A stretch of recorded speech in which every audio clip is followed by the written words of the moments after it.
It's 5:30, so I'll go ahead and call the meeting to order. Taking a roll call this evening, please note that Director Petersburg is not in attendance tonight, but we will carry on without him. Do I have a volunteer to read the mission and vision statements? I can do that. Thanks, Carol. At Decorah Community School District, we embrace student learning and well-being as our fundamental purpose. We will, in partnership with our students, families, and community, make the world a better place. The mission of the Decorah Community School District is learning, thriving, creating our legacy. The vision of the Decorah Community School District is Decorah Community School District will be a collaborative, innovative, learning-centered organization empowering students to embrace their personal strengths and create their future. Thank you. Moving on to new business, we have a few items on our agenda tonight for this special meeting. First, under new business is the approval of revised school calendar for our current year, 2024 to 2025. Tim, do you want to talk us through that, please? Absolutely. Two kind of small but significant changes. Admin team talked about moving fall conferences off of Tuesday, November 5th, which is the presidential election, to Monday, November 4th. Okay.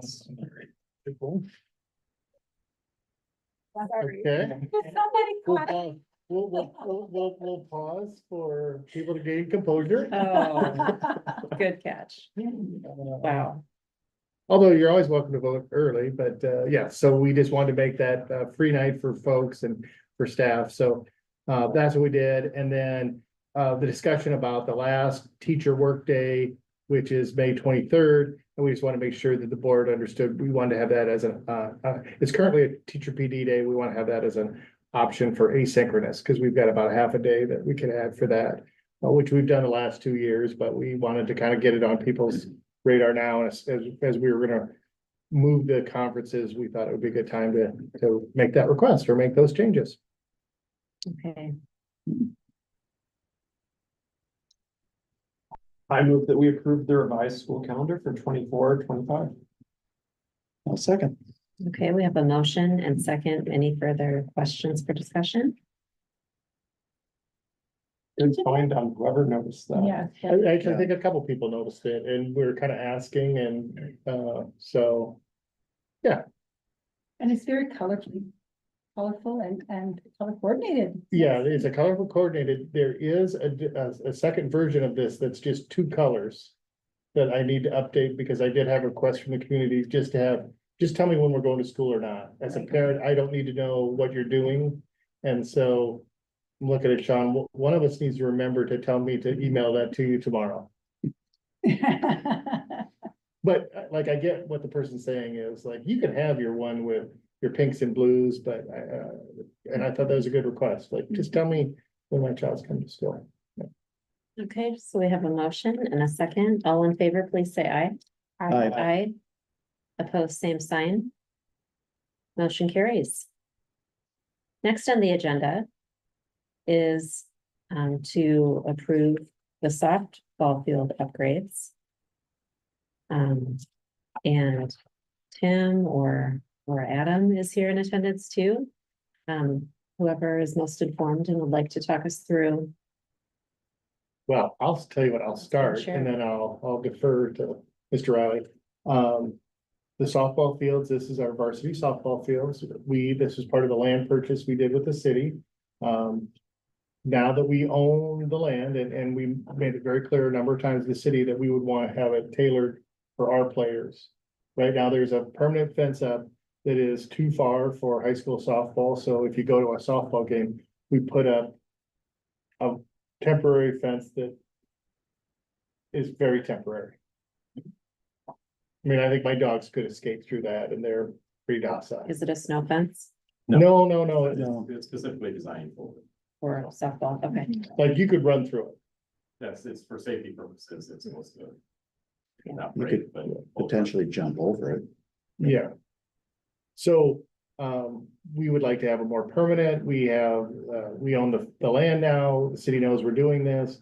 And we put this on summer projects, but we specifically waited for the season to get over. So that we could attack the changes now, which includes some fixing up of making it smaller. And I'll let Mr. Riley get into that, but so that's why we're doing it now. The idea is to get this work done. So that we can then have a field ready to go May 1st of 2025. And the only other thing that I'll add is, when we initially put this out, there was like an option of, do you want a sod or hydro seed? Put grass seed down, and my experience with that is that wouldn't necessarily guarantee it would be ready for the season, so I would much rather have a sod and know that we're ready for the season. We had a football field in Central City that we went 1.5 years not playing on because we were waiting for this seed to take place. So I'll defer to Mr. Riley on what specifically what the work is that they're gonna Yeah, do. so obviously, I think I take one step back a little bit. When it comes time for the management of that property that's occurred for an extended period of time is we obviously played our varsity softball games and had our practices on that property. And Park and Rec, the city would take care of maintenance and field prep for us, and our kids would obviously, we take the steps to be able to move the fence on and off the field depending on what the needs were at any given point in time. So while it was one nice benefit when it came time for the field maintenance and field prep, the city took care of it. The only thing that our girls had to do was get the fence out, which some didn't want to do at any given point in time. Now, with that, this change in ownership and some other pieces, obviously we have a new opportunity to put a fence in, and there's been a number of discussions in terms of adding the fence and when's the appropriate time. That's where I kind of pump the brakes a little bit for everybody to make sure that we actually have the surface in place, because the time will come when we are going to be in charge of the maintenance and management of that surface, similar to what we do with the baseball field, which is a whole different deal than just taking the fence on and off the field to be able to take some steps. So obviously we wanted to make sure the surface was level, water ran in all the correct direction. And in addition, we're adding sod in additional areas. For example, the back outfield edge, that's where the outfield meets the infield, is about 30 feet deeper than what an actual regulation high school softball field would be. So we actually need to pull sod and add sod in. In addition to that, the more aggregate that you have on the field, the more aggregate you have to manage. That's more aggregate that can lead to issues in terms of water drainage and some other pieces. So we're putting a strip of grass in front of the dugouts and behind home plate, as well, to take that surface area and make that a little bit smaller in terms of how much aggregate that we have within it. And we'll just define aggregate for folks who may be The dirt. the dirt. Yes, and then obviously we have irrigation on this field, and there's actual irrigation that's in place to help water the aggregate. Those heads are all very difficult to manage when it's actually in the dirt. When it's actually in a sod area, it makes it far easier to manage it from a maintenance standpoint and everything else that comes with it. So really important work that doesn't necessarily always get noticed, but certainly saves you on rainouts and serves on the safety of the surface for the kids. As we want to be able to prepare and have a service. And then the additional part is those people who are maintaining the field, it leads to a far more efficiency in terms of being able to continue to manage that field over a period of time. So once this is done, and hopefully with your guys' approval tonight, or the board's approval, that we'll continue to get the next step. This does not include the fencing quotes. So we'll take the next step to be able to get our fencing quotes taken care of, and then hopefully get that either completed this fall or the spring, once we continue to take that next step. Are these proposed improvements going to impact all users of the field?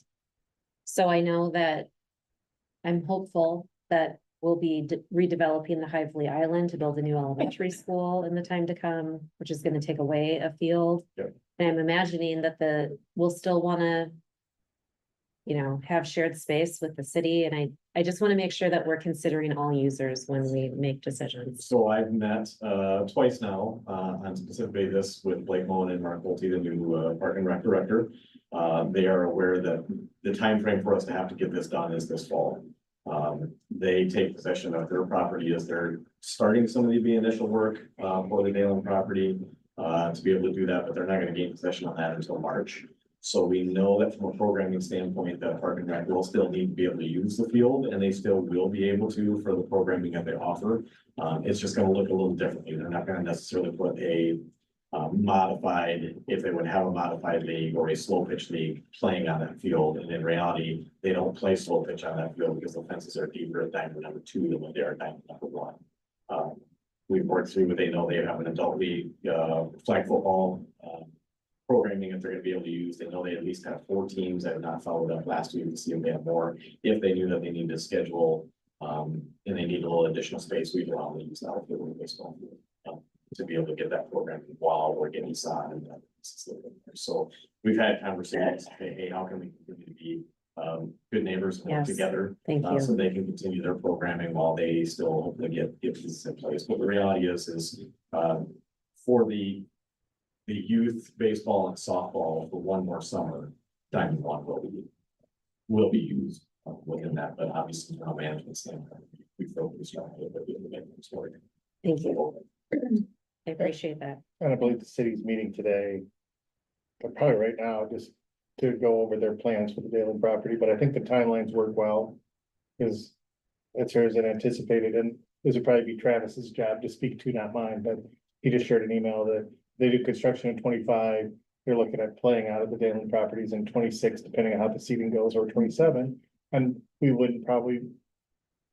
Well, we'll be close on. We pass a bond, tearing those fields out, so. And then the maintenance, as well, Park and Rec still be involved in helping out with the maintenance as while they're still using the field, or will that transition to us? And then if it does, like, who does that? We'll still work through that. Through the agreement when the properties have been purchased. We've agreed that it is status quo in relation to the use in terms of where their use of the property is. Obviously with the new service and some other things, I'll be a little more hands-on in relation to how we're dragging and maintaining things like the pitchers mounting the batter's boxes as well as how back.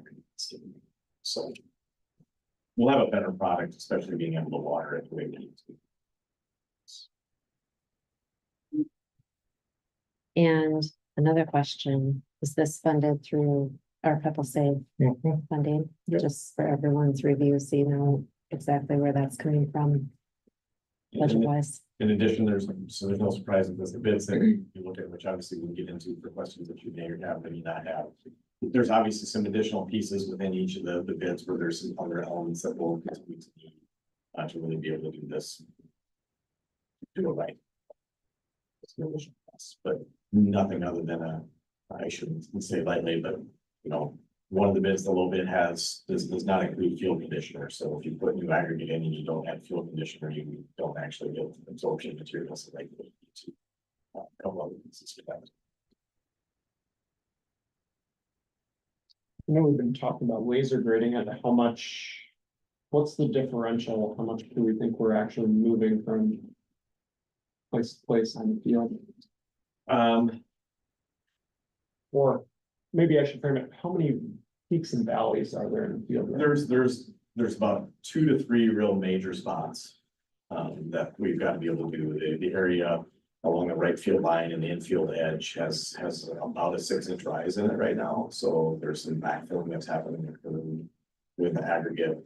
That's a major focal area to make sure we get water that actually runs to the field as opposed to carrying away aggregate and some other pieces with that. So there will be some fill where that'll get the actual infield itself where it'll get raised up a bit, which is okay if you're there. If we walk the surface, when we put all the new concrete in for the bleachers and other elements 3 years ago, and we made that major improvement, which is great. Great deal. You can see that the concrete's a little bit higher than what the aggregate is to make sure that the water from the concrete doesn't run towards the field. So there's different pieces for that. Vastly. So you talked about the importance of field conditioner, which I see is only on one of the estimates, or at least in the comparisons. But like number 2 from Iowa Sports Turf Management, I mean, they're doing work at Jack Trice Stadium at Iowa State University. So I'm wondering,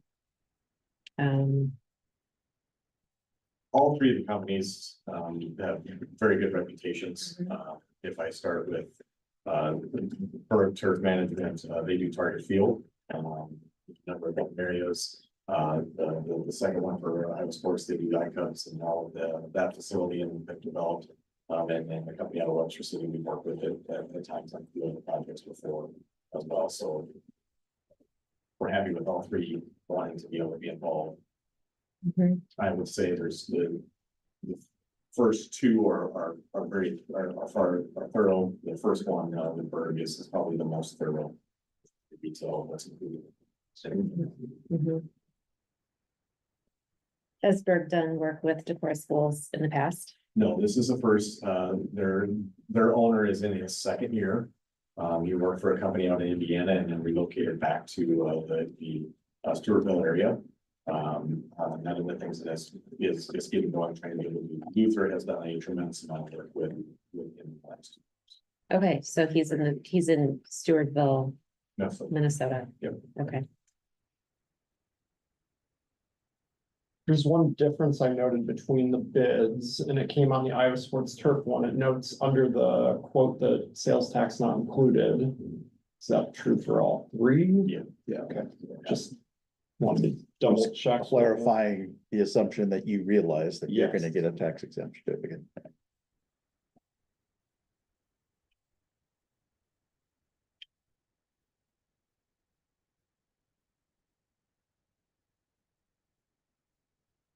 I don't know about the discussion for when we have competitive bids for this part. We need to take the lowest bid. Unless there'd be a substantial concern with that company. Which I don't think that I'm hearing. And I know it's not a difference in money, but that's what we're required to do. So Iowa Sports Turf Management is the lowest bid, and that would be the recommendation.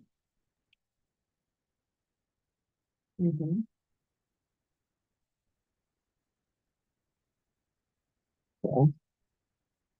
As a proud member of the board of the Girls Athletic Union, who's enjoys softball immensely, I would take the honor of moving that we approve the Iowa Sports Turf bid so we can have a quality field for our girls softball program.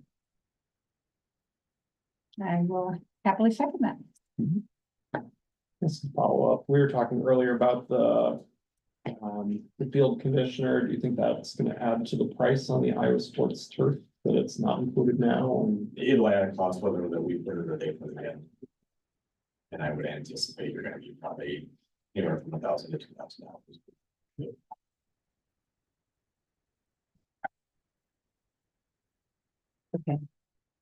which would still, I mean, even Yeah, adding a that's couple the- thousand, that's still, Yep, that Yeah. was good. I was trying to clarify. okay. So we have a motion and a second. All in favor, please say aye. Hi, Aye. Opposed, same sign. Motion carries. Yeah. That's the thing. Awesome. Great.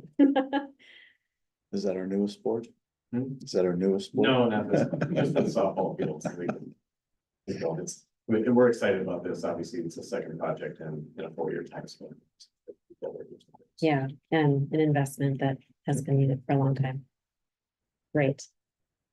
Okay, and then the third item on our new business is a resolution ordering an election on the issuance of $38 million general obligation school bonds. So, volunteers have been working hard to collect, part of this process was collecting a certain percentage of voter signatures with residential addresses saying that they supported, including zip codes and the date, in order for this to be on the ballot in November. And Tim, can you remind me what was the exact number that were needed? The exact number was 25% of the number of people that voted in the last election. So that was 673 people. And we had turned into us Thursday morning. Carly, I'm gonna look at you, 1,100. 1,145. And that's verified. So Darlene, one of the things Darlene did was go through all the sheets and verify that they were valid residents. And one of the parts of the process that in talking to Emily Colby from Allers and Cooney's, she said, you always assume it's a valid address, but when you look at it, you know, you have to decide, is this scribble even legible kind of thing? And you do rule out a few signatures and comments.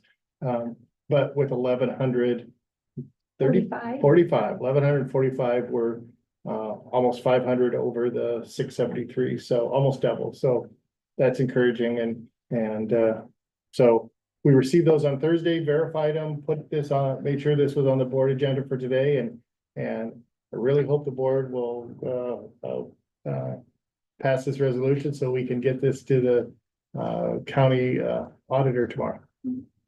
Thank you, Darlene. That's a big job. Thank you to Darlene for your, yes, attention to detail, and also thank you to all the volunteers that worked tirelessly over the last month or so to collect all of those signatures and do that important work in our community. What questions do we have about the petitions or the process?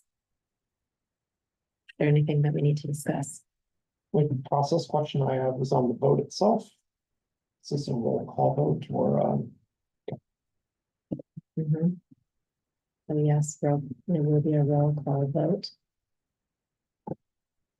We need to have three separate or two separate roll call votes? No? Okay.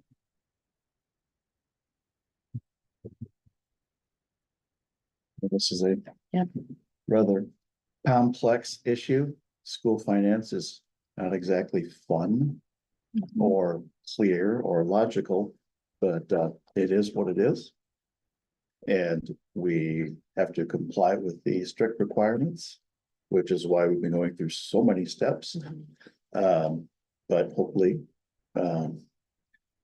it's something that can be made clear to the public, and the mailing will do a good job of that, I think. So I'm sure there'll be a lot of questions about what in the world does this acronym mean and what are you talking about?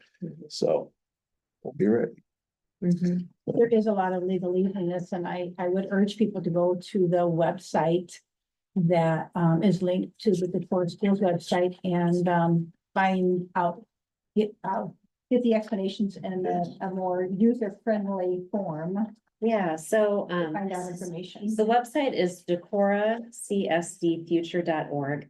And the easiest place to find the information about the two, what's going to be on the ballot on the two election dates, it's on that first page. There's a picture of kids in red Decorah shirts. If you go down at the bottom of that first page, it has that election information. So that's a good place to look. And there's, if website users are not able to find the answers to their questions, there is also a comment box that is monitored daily, every moment of every day.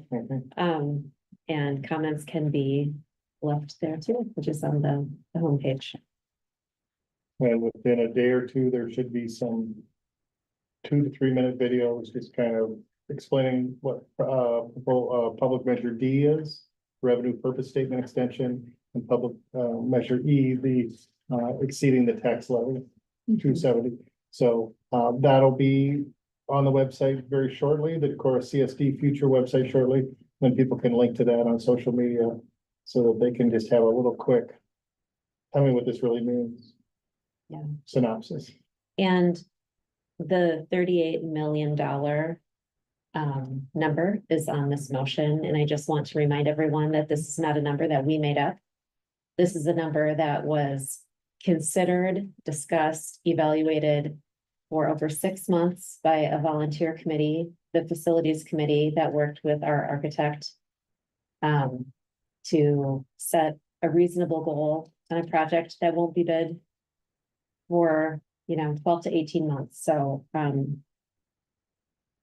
a lot of work and consideration and intention has gone into setting that financial bond for our community. And just to add on to that figure, that a lot of that was figured out by our architect who considering other elementary schools that have been built recently in Iowa that have similar, and so they figure out how much square footage, and then the price per square foot. Right. And so it's not something that is pulled out of the air. It's something that is determined using, data that's very current. And it's also not the highest number that he told us. No. We, through conversation, scaled back. And we felt like this was a project that met the educational needs of our community without being over the top. Mhm. And I would just add, the board's decision to add a construction manager at risk. Before the design phase is really up and going, will then allow, us to stick to that 38 million and shouldn't be one of those 38 million with a bunch of change orders to make things work that might go up to 42 million, so. And I think the real value of that construction manager at risk early on is for them to work in that pre-construction phase. To really look at the plans once we Mhm. actually get our architect working on Mhm. some detailed drawings. And to, to work with their engineers and to really get that all set before any construction begins. Absolutely. Yeah, that's definitely cost saving. Mhm.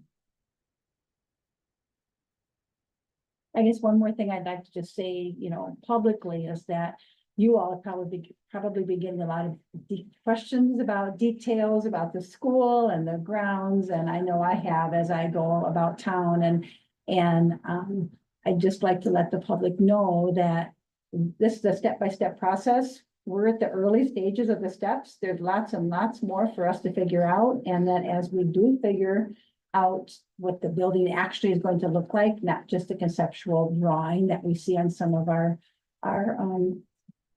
mailings that are going out, and our website, that, we will put press releases out and put it on the website and update people on the decisions that have been made. I would want the website for the amount of detail we've put in, the ability to assess your own home, see what the tax impact is. It's very clear, straightforward. If somebody wants the information, it's very easy to find. We haven't tried to hide the details in the fine print per se. It's straightforward and honest and candid, so. The work on the website is phenomenal. Not to draw back and add levity, but Tim, did you hire a voice actor or did you end up? We should have, one of the videos is done and they did a nice job of taking out like verbal pauses and, so it is my voice. But I think it turned out all right. I had done it without a specific script. I just spoke from what I knew and they did a nice job of condensing that. But yeah, I think a professional voice actor, I'm thinking of like Wilford Brimley or Alex Haley, maybe. But we're being responsible with our school resources, and Tim is what we're gonna use. Yeah, with what we can afford.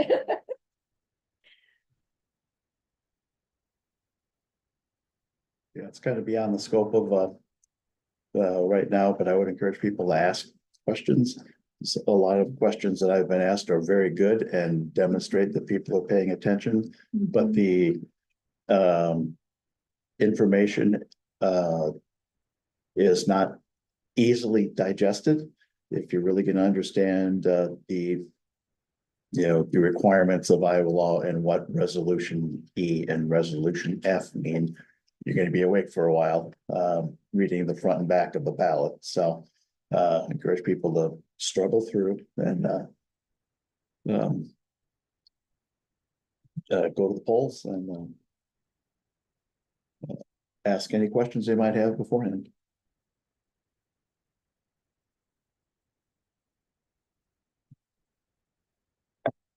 So I think Darlene's waiting to do a roll call. Yes, Well, first I got- We need a motion. Okay. I've been handed a piece of paper. I move that we approve the resolution ordering an election on the issuance of $38 million general obligation school bonds. Very happy to second. Any further discussion? Okay, we can proceed with the roll call. Ron, Aye. Aaron, Aye. Carol, I, Cindy, Aye. resolutions adopted. Wonderful. Another ring the bell moment, right? Yay.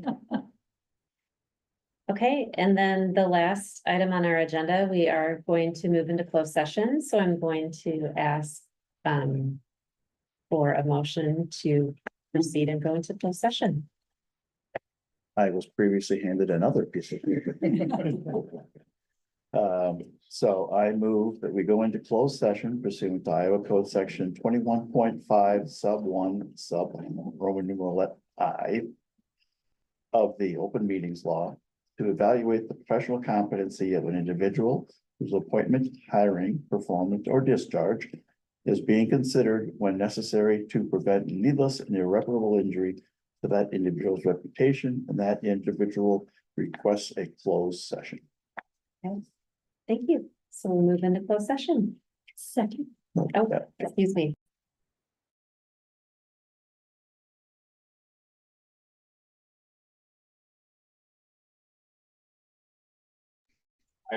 Carol. Aye.